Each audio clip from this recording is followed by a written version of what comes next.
में को बात कहब अरे बड़ा भिया खातिर बेसी अकुता कोरस कर बेसी अकुताई त बेसी अकुताई अरे बड़ा भिया खातिर आ बेसी अकुताई अरे बेसी अकुताई हो बेसी अकुताई वाह वाह एने अब आ छूट जाई तोहरो आ सागरो रधाई बड़ी भागा एने अब मैं पहिलोर चला तनी होनी मैं बैठल करी तारा के देखे खातिर कि बड़ा बिया के बेसी अकुताई छूट जाई तोहरो सागरो रधाई आई बिया करवन केहू के हो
सब कोई के सामने बिया हुआ हो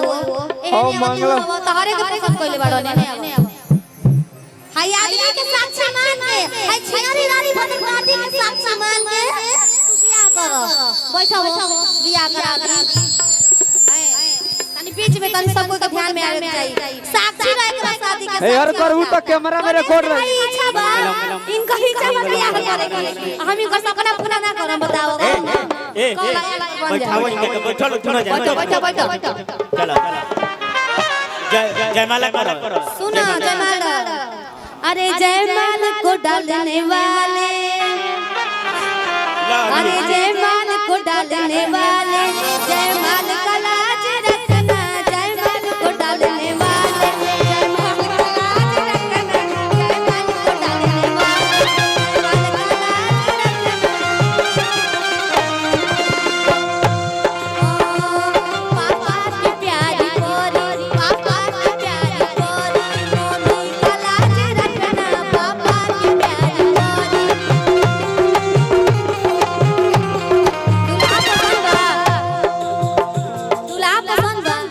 दूल्हा पसंद हो आए ही भोजपुरी ना वाला आता रील ना रियल होगी पसंद है दूल्हा पसंद है कि नहीं है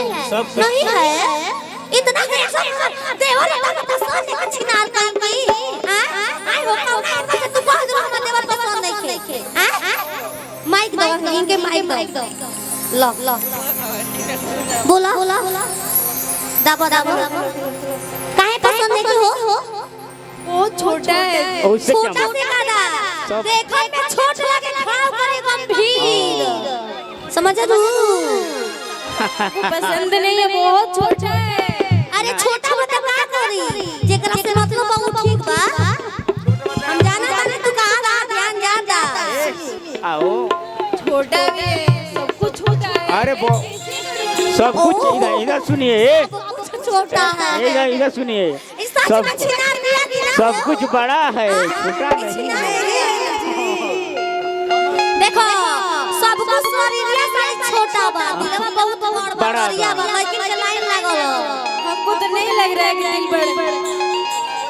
अरे इनको अखियां फरक हमर गणेश भैया के आ भूटानी खाती अरे तो हर अखियां फरक आ तो हर अखियां फरक की ना अरे तोर दिल हमारा में धक धक धक धक अरे तोर दिल हमारा में माइक दे दो बोले को बोला हेलो अरे तोर दिल हमारा में धक धक अरे तोर दिल हमारा में धड़क